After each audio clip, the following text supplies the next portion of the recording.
Conversaciones de Filosofía, día 19 de febrero del 2019, a las 11 horas de la mañana y 2 minutos aproximadamente, en un pueblo de La Mancha, frente a un instituto. Como siempre, hablaremos un poco de filosofía o de literatura o de arte o de todo junto a la vez. Empezaremos hoy sobre la concepción del hombre. En principio no voy a dar ninguna concepción del hombre, pero según la concepción del hombre, así proyectaremos o haremos o definiremos no solo lo que es el hombre, sino lo que es, lo que puede hacer, lo que debe de ser y de alguna forma lo que debe ser la sociedad, etc. Porque en definitiva, según la concepción del hombre, así definiremos los demás rasgos de la humanidad y de la proyección del hombre en otros, en la naturaleza, en la sociedad, en la cultura, en el Estado, incluso en relación con el Ser Supremo. Ciertamente, todo se interrelaciona, todo es como una multitud de espejos y según la concepción del hombre influye en la concepción de Dios que tengamos la humanidad, según la concepción de Dios influye en la concepción del hombre, según la concepción del hombre en la sociedad, etc. Todas las variables y todos los factores, etc. Por eso es tan importante intentar ir evolucionando hacia conceptos más verdaderos del ser humano y de todo.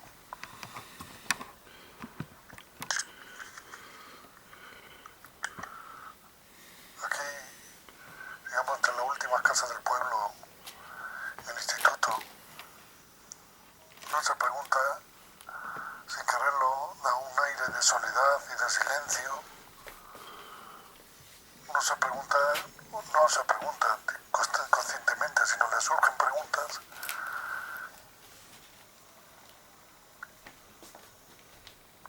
Tantas preguntas, ¿qué pinta uno? ¿Qué pinta la humanidad? ¿Qué pinta un ser humano? ¿Qué pinto yo? Pero esas son grandes preguntas. Pequeñas serían si soy un pensador, o soy un filósofo, o qué pinta un pensador como yo dentro de un coche. Por supuesto, lo que pinto es que estoy esperando.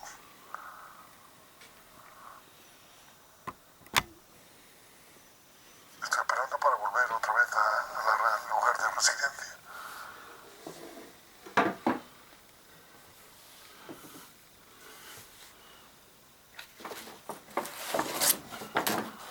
Te preguntas si puedes aportar algo al pensamiento o no puedes aportar.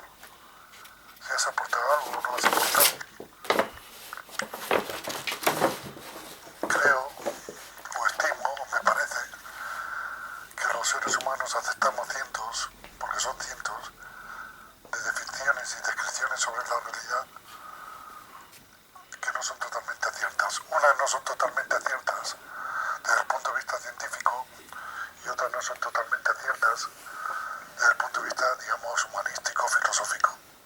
Luego ya entrarían en el campo otras concepciones de las creencias estéticas o artísticas o literarias o teológicas o religiosas, etc. Que luego al final los enunciados se interrelacionan entre sí.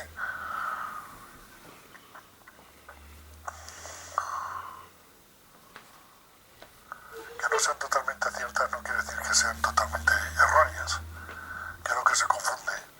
Una idea no tiene por qué ser totalmente falsa o errónea, pero no ser totalmente cierta o verdadera. Y por eso nos servimos de ella y nos sirve, pero no es totalmente cierta o verdadera, sino parcialmente verdadera y parcialmente errónea. Y por tanto con eso llevamos cientos de ideas que los aplicamos a todas las cosas, incluidos nosotros mismos, y nos medio funcionan porque no son totalmente falsas y nos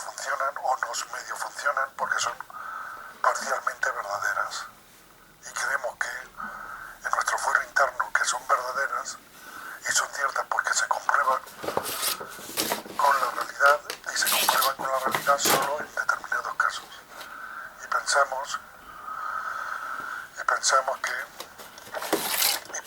que cuando no coincide con la realidad no depende de que nuestras ideas sean erróneas o falsas, sino son de las circunstancias externas o de otros seres humanos, etcétera, etcétera.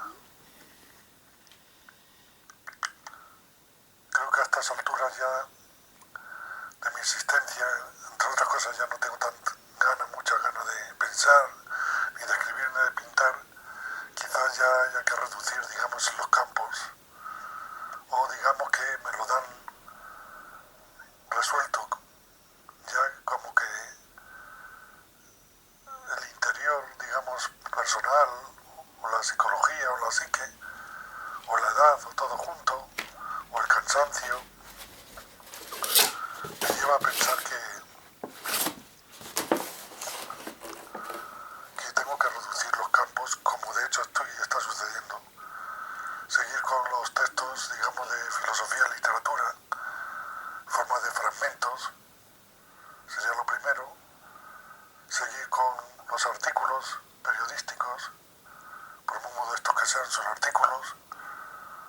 Tercero, seguir con los libros de artistas en la medida que pueda.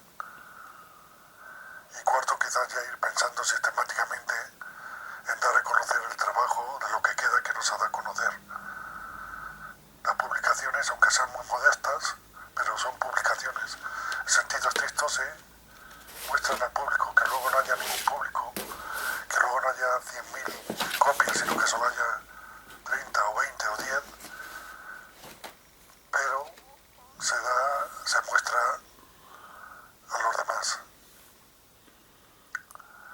Quizás con esos 4 campos digamos, de expresión, los 3 primeros y el cuarto, digamos, de publicación, pues ya sea suficiente,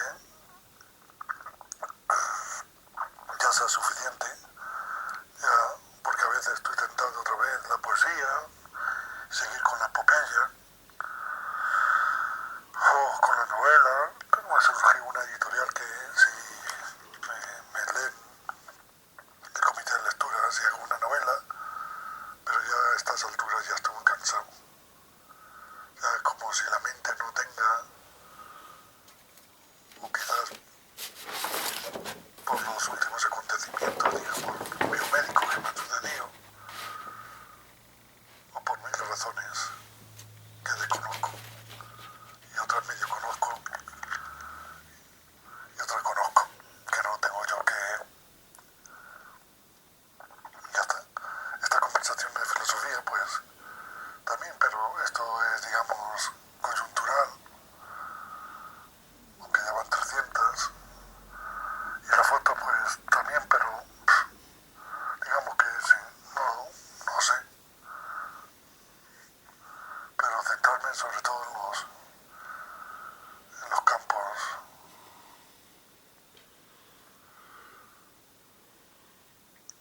Está uno a punto de abandonar, muchas veces está a punto de abandonar, y continúas a ver si esto se arregla, a ver si hay alguna cierta aceptación, pero todos son silencios, o casi todo.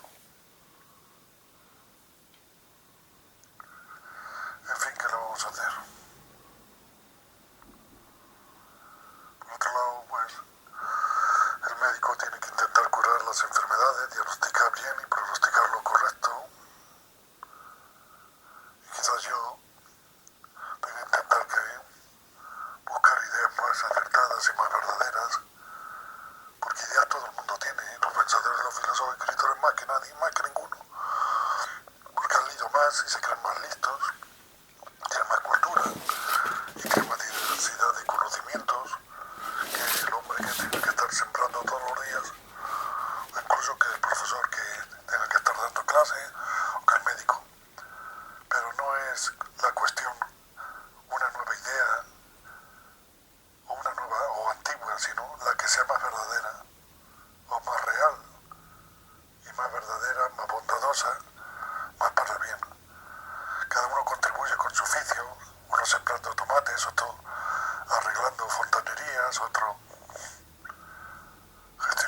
empresas, otro en medicina, en los miles y miles de trabajos que hay, que sean legales y morales. 13.000 dicen los americanos, decían que había en Estados Unidos, 13.000 tipos. Pues bueno, cada uno contribuye. Quizás yo como escritor, pensador, en las posibilidades que tengo, pues también tengo que intentar lo mejor posible para la sociedad y para la humanidad, aunque sea modestamente. Aunque parece que nunca van a leerlo ni nunca nadie se va a interesar por ello. A veces pienso que las fotografías son captar microhuellas del ser humano, de la ciudad donde me muevo y donde vivo, y las huellas, aunque no sea el ser humano, sino lo que hace el ser humano, refleja mucho el ser humano. Y ya en las miles que he hecho, creo yo que dan una idea bastante aceptable de lo que es vivir en una ciudad de tipo mediano, no sé si o pequeño, no sé si es mediano bajo o pequeño alto, en población y por tanto en recursos. Pero creo que los fragmentos escritos es lo mismo. Son microhuellas de realidades, de sí, cientos de realidades, pero microhuellas. Y los artículos pues vienen a ser lo mismo.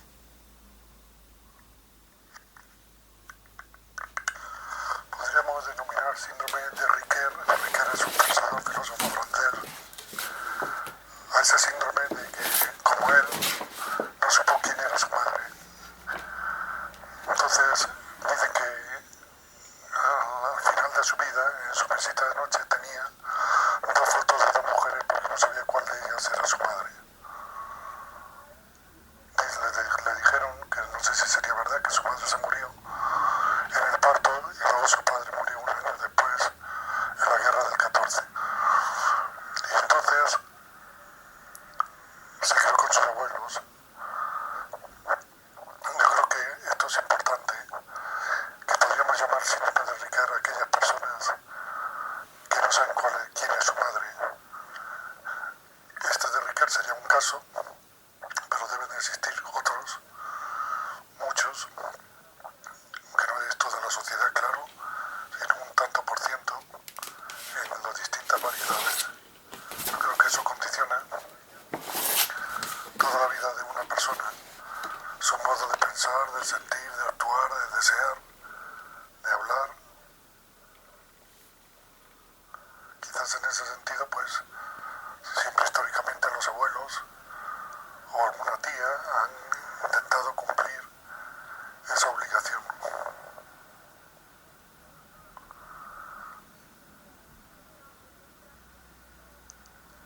Digamos, ese vacío, esa falla, esa falta, intentar suplirlo.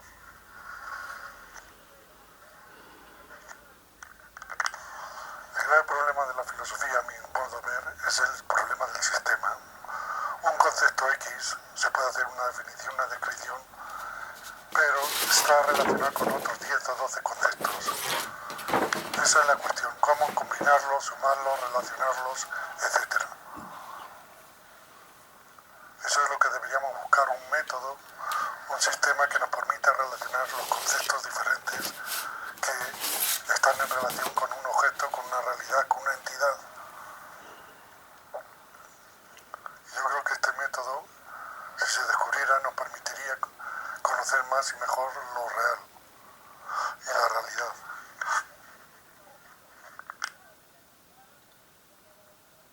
El ser humano cae en muchos errores por diversas razones. Una es por errores, digamos, biológicos personales. Otra es por errores psicológicos. Otra es por errores sociológicos, culturales, etc. Pero resumiendo, o sea, todos los saberes, por todos los saberes y por todas las disciplinas puede caer en errores. Pero sintetizando diríamos que es errores de concepto o ideas que están equivocadas teóricamente en el entendimiento, la inteligencia o que la sociedad de la cultura no ha descubierto todavía. Y segundo, son errores de voluntad, de querer, en el sentido psicológico, afectivo, pero también en el sentido de moralidad correcta.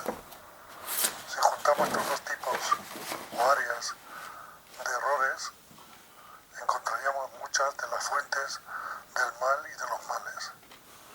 Tanto en ambos puede ser un error individual o puede ser un error de la sociedad.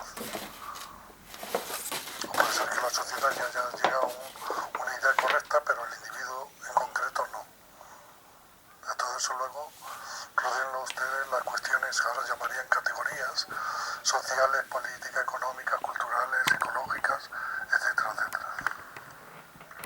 Que a nadie le interese lo que hago en filosofía o en literatura en arte, bueno, hay algunos museos o fundaciones que se aceptan en donación un libro de artista, aunque a nadie le interese, quizás tenga la obligación y el deber de seguir observando, pensando, analizando y luego escribiendo o pintando algo de todo ello para mostrárselo a mis coetáneos y a mi generación, y si puede ser que permanezca para el futuro, quizás dentro de 20 o 30 o 50 años se valora de otra manera. Malo es que ahora a nadie interesa, pero peor sería que fuese muy considerado, demasiado y demasiado valorado, porque entonces muchos errores que tiene serían aceptados por muchas personas, y yo eso no lo quiero. Lo ideal sería una aceptación mediana y que tuviera una editorial o varias editoriales, que no busco solo interpretaciones que se hayan dado ya y luego añadir algo, sino buscando soluciones que expliquen más la realidad. Si esa realidad ya la aplicó Platón, pues mejor. Si todavía se la aplicó otra ideología cualquiera, lo tomo de allí. Y si creo que no han dado la solución, intento aportar algo. Las circunstancias y las condiciones y las situaciones, que no vamos a decir ya, que la técnica y la ciencia nos han puesto, y la demografía, es necesario plantearse un Estado europeo, y es absolutamente necesario plantearse un Estado mundial. Pero para que llegue tanto una cosa como otra, especialmente lo segundo, hay que replantearse cientos de cuestiones y buscar nuevas soluciones. Otras serán ya tomadas, sino ampliarlas. Este es uno de los grandes temas que han sido siempre de mi preocupación. La justificación teórica de un Estado europeo y la justificación teórica de un Estado mundial. Siempre en paz y en tolerancia y de mutuo acuerdo. El mayor grave problema que yo veo son las ideologías diferentes que no se entienden, y las culturas y las religiones diferentes entre sí que no se entienden, y lo mismo que las filosofías. Entonces, yo veo como necesidad imperiosa ambas realidades, pero hay que transformar cientos de cuestiones.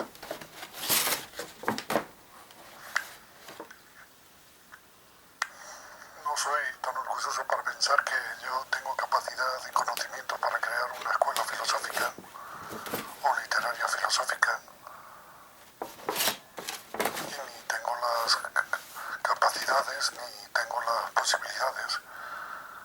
Pero igual que los griegos, digamos que las escuelas eran en los foros y en algunas academias, y luego durante siglos han sido los libros y la universidad, quizás en mi pequeño lugar el único que pueda dar es, por un lado, las pequeñas publicaciones, ahora en CD, DVD, y por otro lado lo de Internet, ese foro, digamos, en el cual el que quiera puede verlo.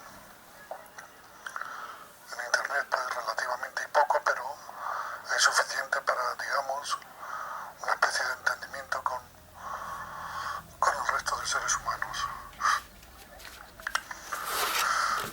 la situación, digamos, que no estoy en una cátedra de universidad, ni siquiera en la enseñanza secundaria, y yo creo que incluso estando es muy difícil hoy darse a conocer, a entender de alguien que haga una filosofía o intenta hacer una filosofía. Pero esa es la realidad que yo tengo. Yo intento hacer una filosofía, pero no porque piense que las anteriores son malas, no, sino porque de las anteriores tomo muchos datos. Es cierto que no todo lo escrito, mucho está en la mente, pero hay que armonizar la filosofía con la ciencia y la tecnología de ahora y con la situación de ahora.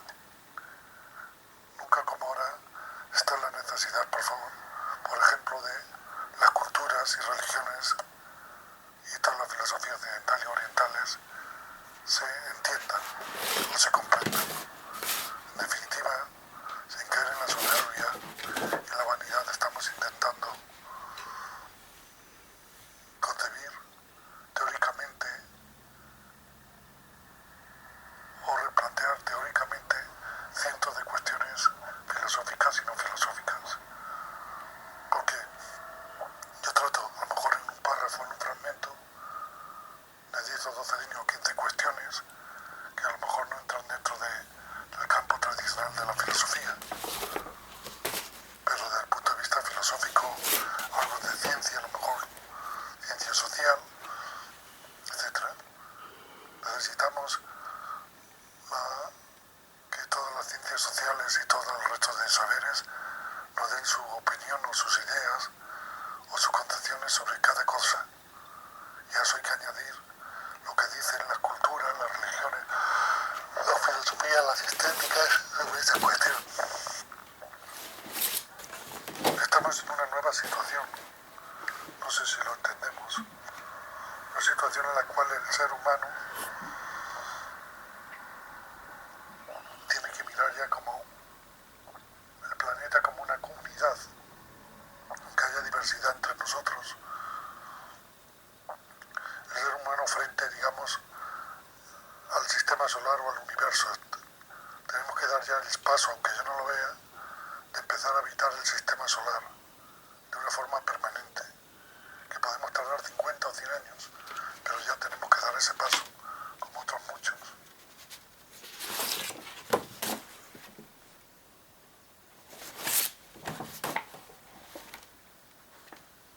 Por lo cual, no es que queramos cambiar por cambiar, sino tenemos que cambiar o encontrar nuevas verdades por necesidad.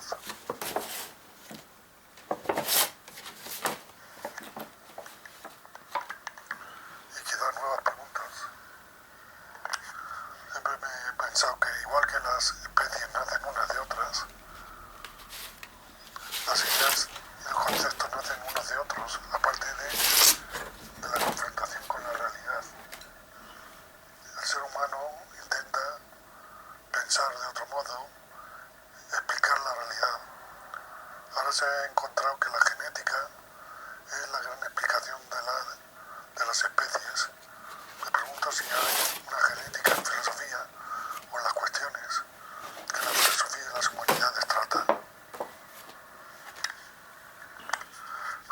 En matemáticas se estudia el número infinito, o qué es lo infinito. Yo no sé si en matemática también un día se estudiará cuáles son todas las posibilidades existentes, que quizás sea una cosa parecida al número ilimitado o al número infinito. Pero hasta que la matemática aborde ese tema, ¿qué podemos decir desde la razón y desde las palabras y desde la filosofía sobre las posibilidades? ¿Cuántas posibilidades existen? ¿O cuántas posibles posibilidades existen? ¿Y cuántas de todas esas posibilidades, cuántas probabilidades existen de todas esas posibilidades?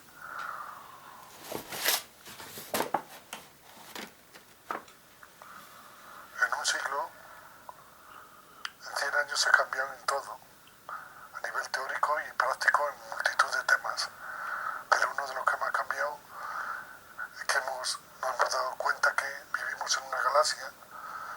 solo hay una galaxia, sino miles de millones de galaxias. ¿Cuántas posibilidades de mundos existen entre esas miles y millones de galaxias? ¿Cuántas han podido existir? ¿Cuántas posibilidades de ideas y de conceptos en todos los terrenos y en todos los temas? ¿Cuántas posibilidades de artilugios y de técnicas en todas las posibilidades y en todos los temas?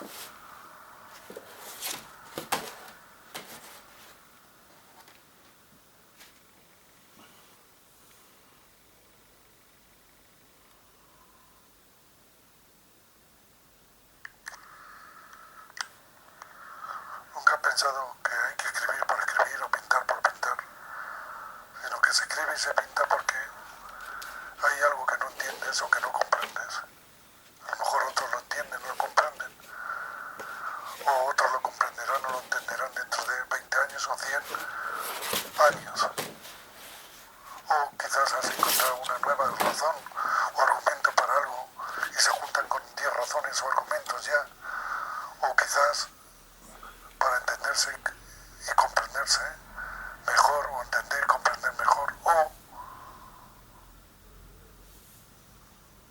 quién sabe, abrir una nueva pregunta sobre algún tema o alguna realidad sobre algún tema.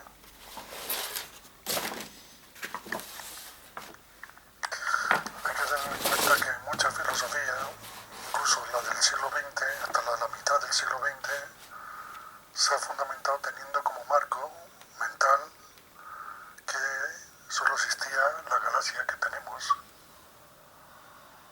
o donde vivimos, pero ya desde los años 40 en adelante se empezó a ver que debe de haber mucho más galaxias y ya ahora miles de millones.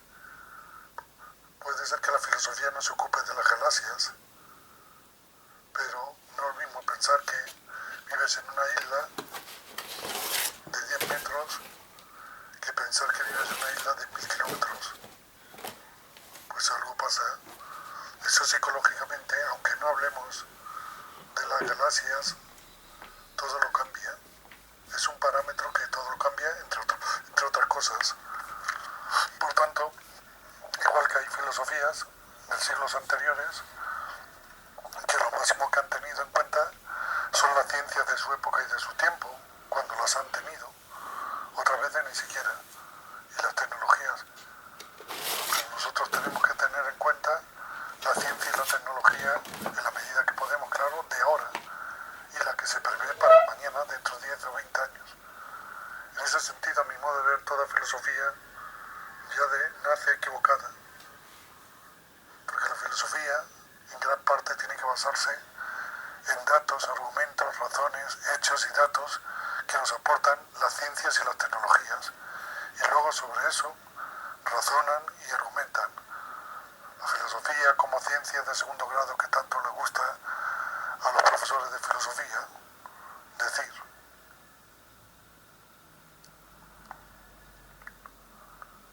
No sé, puede ser que en algunos temas no sean de segundo grado, sea de primer grado, porque la ciencia no las toca esos temas. Pero, seamos con más razón, toda filosofía ya en el momento de nacer ya nace equivocada, aunque avance, porque la ciencia dentro de 50 años o 100 será en muchos temas diferentes soluciones, incluso nuevos aspectos de la ciencia, en definitiva nuevos aspectos de la realidad. No solamente descubrimos nuevos conocimientos, sino que descubrimos nuevas realidades que no nos imaginábamos que existieran. Hace 3 siglos a lo mejor no podían imaginar que existían los microbios. Y hace 10 que existían los organismos unicelulares tan pequeños como las amebas, por ejemplo. Por tanto, nos enfrentamos constantemente a nuevos hechos y nuevos datos, nuevos conceptos y nuevas ideas, de ciencias, de tecnología, pero también de filosofía. y a los nuevos conceptos y nuevas de ciencia y tecnología se descubren nuevos hechos y nuevos datos. Y así va creciendo el globo, si se quiere, en espiral o en laberinto, y vamos ampliando la realidad. No es pequeña cosa, porque cambiamos la realidad sobre nosotros mismos también, biológicamente, etc. Alguien podía pensar hace 300 años que un nuevo ser viviente podría ser humano o no humano, de un óvulo y de un espermatozoide, pero puede haber mezcla de óvulos y de espermatozoides para un nuevo individuo, y como eso, cientos de cuestiones. Ya estoy en la recta final de la existencia. Yo no sé si serán unos meses, unos años o 20 o 30, pero ya estoy en la recta final de mi existencia, por lo menos en este mundo. Esperemos y supongo que haya otro mundo, y si existe un lado bueno y un lado malo, espero ir al lado bueno de la eternidad. Por tanto, ya creo yo que no debería de engañarme a mí mismo y autoengañarme a mí mismo, cosa que yo creo que yo me engañé y me autoengañé un poco, pero bueno, podría haberlo hecho también en demasía. Por tanto, quizás ya tenga que abordar y escribir cuestiones que he pensado que tengo en la cabeza, que no me he atrevido esperando una respuesta más ajustada o más verdadera, o nuevos datos o nuevos hechos. Quizás tenga que, como los matemáticos y los físicos matemáticos, publicar o dar a entender hasta dónde he llegado en una cuestión, y otros vengan después y anulen esas soluciones, o esas soluciones les sirvan para encontrar nuevos caminos. Pero claro, ya todo en sí es un error, o mejor dicho, una idea actual puede ser más verdadera que la de hace 100 años, pero quizás no sea completamente verdadera. Pero bueno, si tú crees que ya ha llegado a un límite de verdad, lo expresas y lo escribes y lo razonas, más o menos. Pero no estamos hablando de eso, sino de empezar a redactar y escribir cuestiones que tú mismo sabes que están a medias. Pero por si no te da tiempo a encontrar una solución que te satisfaga más, por lo menos plasmarlas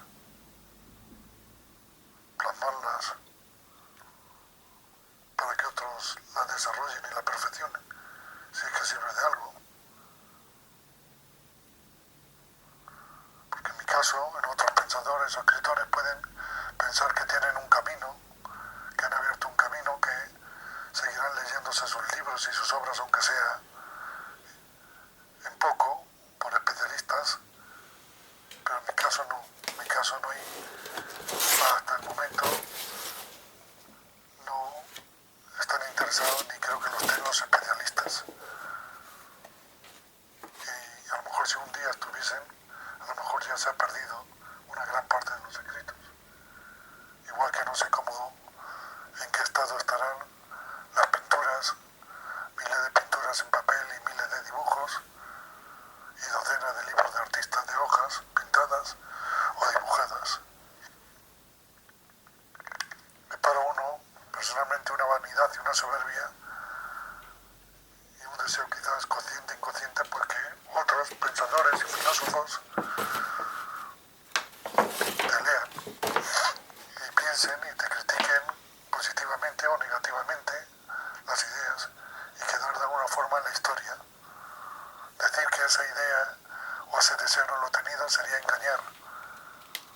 Pero todo ya en la situación que estoy, supongo que ese deseo no se debe de tener, porque eso ya es inalcanzable. Lo siento por si alguna cosa se ha descubierto o he descubierto, pues que se pierda. Pero yo no puedo hacer más de lo que hago ya.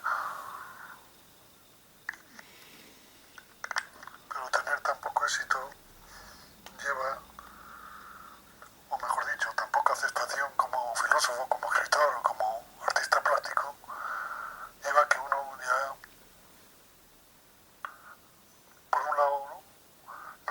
que se ha hecho, si se va a perder, o ya en parte se ha perdido, y ya uno pues, la realidad es que no tiene mucho interés, o baja mucho el interés porque es como alguien que se pone a vender tomates y está un año y otro año y otro año y 10 años y 20 años y 30 años intentando vender tomates y nadie le compra tomates. O de vez en cuando alguien se interesa por alguno y ya llega un tiempo que dice, bueno, ¿qué hago yo vendiendo tomates? Pues algo es lo que me pasa a mí. Entonces, en los 12 o 13 años que llegué, empecé a escribir, pasó ya casi 50 años. Han pasado muchas fases, pero uno ya se pregunta por qué. ¿Por qué? Porque uno no escribe solo para sí, ni pinta para sí, solo para sí. Y yo puedo seguir pensando, pero no escribirlo, pero me parece que eso es un egoísmo sin sentido. Que yo pueda creer que descubro alguna cosa y morirme yo con ella. Yo lo único que puedo hacer es escribirla y difundirla o publicarla de la medida que yo pueda, pero no más. Por el respeto a otros seres humanos, a otras nuevas generaciones que vengan. Quién sabe si una idea positiva y buena puede favorecer a uno o a cientos de seres humanos, incluso de posibles descendientes míos. O sea, uno escribe y piensa en cierto modo por obligación también. Obligación hacia uno mismo, obligación hacia la humanidad, hacia los demás seres humanos actuales o futuros. ¿Cómo será el mundo dentro de 100 años? Suponemos que la especie humana seguirá existiendo. ¿Cómo será dentro de 500 o de 1000 años? ¿Qué formas de actuar tendrán? De pensar, de sentir, de desear, de hablar.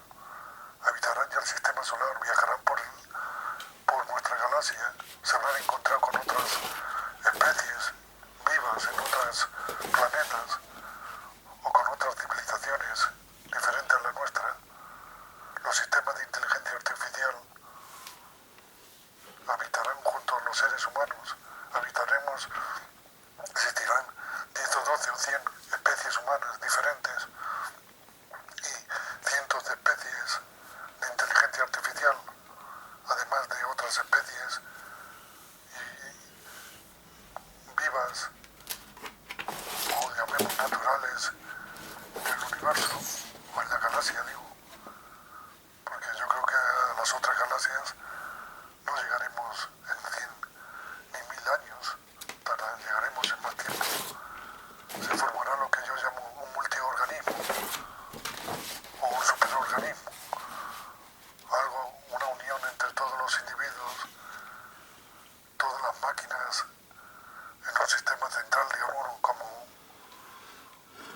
las redes actualmente.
muchos años y hoy a 19 de febrero del 2019 a las 14 horas y 27 minutos aproximadamente en un lugar de La Mancha enfrente de un instituto. Hoy es martes. Espero que sirva para algo y para alguien, le dé luz y le abra nuevos caminos o le haga pensar. Solo con pensar